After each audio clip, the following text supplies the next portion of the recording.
इस्राएल के प्रधानमंत्री Benjamin Netanyahu और अमेरिकी राष्ट्रपति डोनाल्ड ट्रंप, इससे बड़ा दुर्भाग्य नहीं हो सकता कि ये दोनों शख्स, एक शख्स अमेरिका का राष्ट्रपति और दूसरा इस्राएल का सबसे ताकतवर आदमी। और मैं ऐसा क्यों कह रहा हूं दोस्तों, आपकी स्क्रीन पर यह है टकर कार्लसन। टकर कार्लसन एक पत्रकार हैं जो एक जमाने में अमेरिकी राष्ट्रपति डोनाल्ड ट्रंप के बेहद करीबी हुआ करते थे। अब उन्होंने एक दावा किया है। यह दावा सुनाने से पहले मैं स्पष्ट कर दूं, इस दावे की अब तक स्वतंत्र पुष्टि नहीं हुई है, मगर कतर ने इससे इनकार भी नहीं किया है। और दावा क्या है? दावा यह है कि कतर ने मोसाद के एजेंट्स को गिरफ्तार किया है, यानी कि इस्राएल की जो गुप्तचर एजेंसी है उसके एजेंट्स को गिरफ्तार किया है। मकसद, मोसाद के ये एजेंट कतर के अंदर बम धमाके करवाना चाहते थे और इसका दोष ईरान पर बढ़ना चाहते थे। मैं स्पष्ट कर दूं, इस बात की स्वतंत्र पुष्टि नहीं हुई है, मगर जैसा कि मैं कह रहा हूं कि कतर ने इसे खारिज भी नहीं किया है अब तक, जब मैं शो रिकॉर्ड कर रहा हूं। सबसे पहले सुनिए टकर कार्लसन क्या कह रहे हैं। Go to Sedona this year. It really, really hurts these countries. And Israel wanted to hurt these countries. That's the point. Wanted to hurt these countries. Wanted to sow chaos and disorder because they are rivals of Israel. So it's probably not, hasn't been reported, but it's a fact that last night in Qatar and Saudi Arabia, authorities arrested Mossad agents planning on committing bombings in those countries. Now, that's weird. That doesn't make any sense. Why would the Israelis be committing bombings in two Gulf countries which are also being attacked by Iran? Aren't they on the same side? अगर आपने गौर किया होगा, Tucker Carlson ने यह भी कहा था कि इस्राएल सीधे तौर पर प्रतिस्पर्धा कर रहा है मध्य पूर्व के देशों के साथ और उन्हें बर्बाद करने के लिए वो कुछ भी करने को तैयार है। हकीकत यह दोस्तों कि जिस तरह से अमेरिका और इस्राएल ने ईरान पर जंग थोपी है, जिस तरह से सुप्रीम लीडर खामेनी को मौत के घाट उतारा गया है, उसमें साफ तौर पर एक लालच, एक डीवियस प्लान दिखाई देता है, एक बहुत ही क्रूर सोच दिखाई देती है जिसके पीछे कोई लॉजिक नहीं है, सिर्फ स्वार्थ, अपने आप को बचाना और ईरान की सत्ता को पूरी तरह से बर्बाद कर देना। अब एक और खबर आ रही है, मगर उससे पहले आपको यह तस्वीर देखनी चाहिए। यह है सऊदी अरब के अरामको के रास तनूरा में लगी आग। यह सऊदी अरब की सबसे बड़ी तेल रिफाइनरी है। याद कीजिएगा दोस्तों, कल मैंने आपको बताया था कि आग क्यों लगी, क्योंकि ईरानी मिसाइल यहां पर आकर गिरती हैं और यहां पर आग लग जाती है। फिर एक और थ्योरी आती है कि मिसाइल नहीं गिरी, एक ड्रोन के टुकड़े गिरे जिसके चलते यह आग लगी। पहले यह थ्योरी आ रही थी।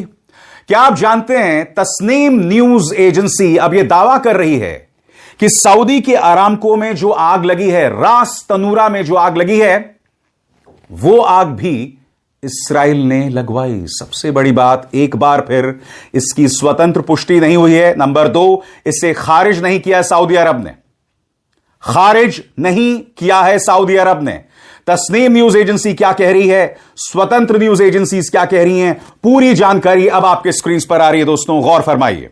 तस्नीम न्यूज एजेंसी ने वाकई रिपोर्ट किया है कि सऊदी अरामको की रास तनूरा रिफाइनरी पर हमला इस्राएल ने किया, ईरान ने नहीं, और इसे फॉल्स फ्लैग ऑपरेशन बताया।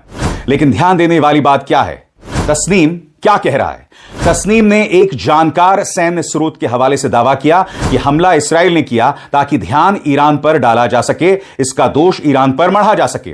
उनका कहना है कि ईरान ने सऊदी के किसी तेल ठिकाने पर हमला नहीं किया है। यही लाइन कुछ रूसी और क्षेत्रीय मीडिया ने भी दोहराई है।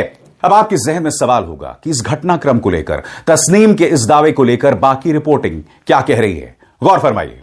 सऊदी अधिकारियों ने कहा है कि रास तनूरा के पास 2 ड्रोन इंटरसेप्ट किए गए और मलबे से हल्की आग लगी।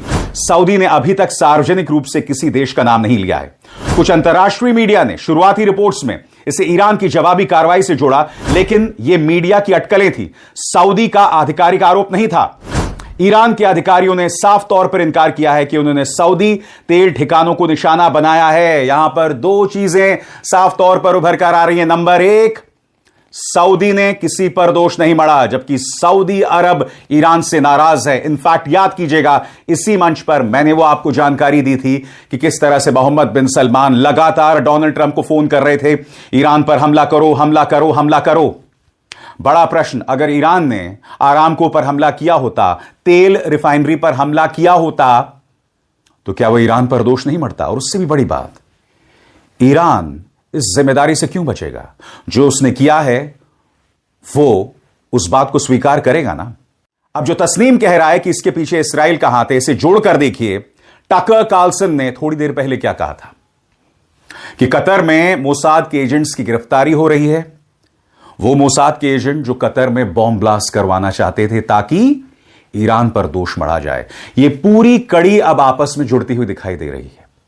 यानी कि जो दावा मैंने किया था कि कहीं ना कहीं इस्राइल पूरे मध्य पूर्व में आग लगा देना चाहता है। अब आगे गौर कीजिए, तो सच्चाई क्या है? इस्राइल ने फॉल्स फ्लैग किया, यह फिलहाल सिर्फ एक अनाम स्रोत के आधार पर दावा किया है।